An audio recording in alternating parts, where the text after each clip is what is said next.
మీ business ఏదైనా మీ ఊర్లో promotion చేయాలంటే అది సుమన్ టీవీతోనే సాధ్యం. ఇప్పుడే సంప్రదించండి. రాష్ట్రంలో ఇంకా పంచాయతీ ఎన్నికల షెడ్యూల్ రాలేదు. కానీ ఆ గ్రామంలో మాత్రం సర్పంచ్ ఎన్నికలు ఏకగ్రీవం అయిపోయాయి. 3 గళ్ళు కట్టించి గడపకో 1000 పంచేందుకు సిద్ధమైన అభ్యర్థికి ఊరోళ్లంతా జై కొట్టారు. అగ్రిమెంట్ రాసిన అనంతరం విజయోత్సవ వేడుకలు కూడా జరుపుకున్నారు. వరంగల్ జిల్లా పర్వతగిరి మండలం చెరువుకొమ్మ తండాలో ఈ ఘటన జరిగింది.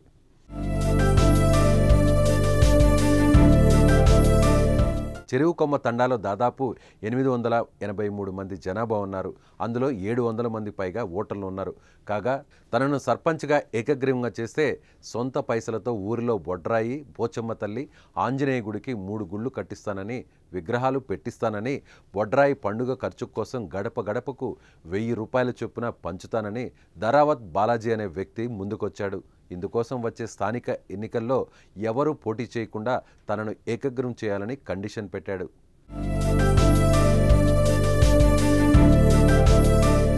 అయితే బాలాజీ పెట్టిన కండిషన్ను గ్రామస్తులు కూడా ఒప్పుకున్నారు. ఈ క్రమంలో సర్పంచ్ అయిన తరువాత మాట తప్పితే ఎలా అని వారంతా బాలాజీని ప్రశ్నించారు.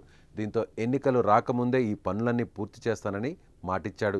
దీంతో గ్రామస్తులంతా సమావేశమై అగ్రిమెంట్ పేపర్ రాసుకున్నారు. ఇందులో సర్పంచ్ అభ్యర్థి, గ్రామస్తులు సంతకాలు పెట్టారు. గడువులోగా ఈ పనులు పూర్తి అయితే కేవలం బాలాజీ ఇంటి నుంచి మాత్రమే నామినేషన్ వేయాలని తెలిపారు. ఈ అగ్రిమెంట్ను అతిక్రమించిన ఎవరైనా సరే నామినేషన్ వేసినా బాలాజీకి 50 లక్షల జరిమానా చెల్లించాలని ఆ పేపర్పై ఒప్పందం చేసుకున్నారు.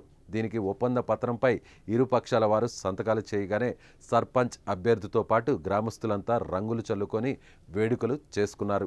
అయితే ఇది తెలిసిన బయట గ్రామాల వారికి ఇది ఒక వింత సంస్కృతిలా అనిపించిన తండాల్లో ఈ తంతు వ్యవహారం మామూలుగానే నడుస్తోందట.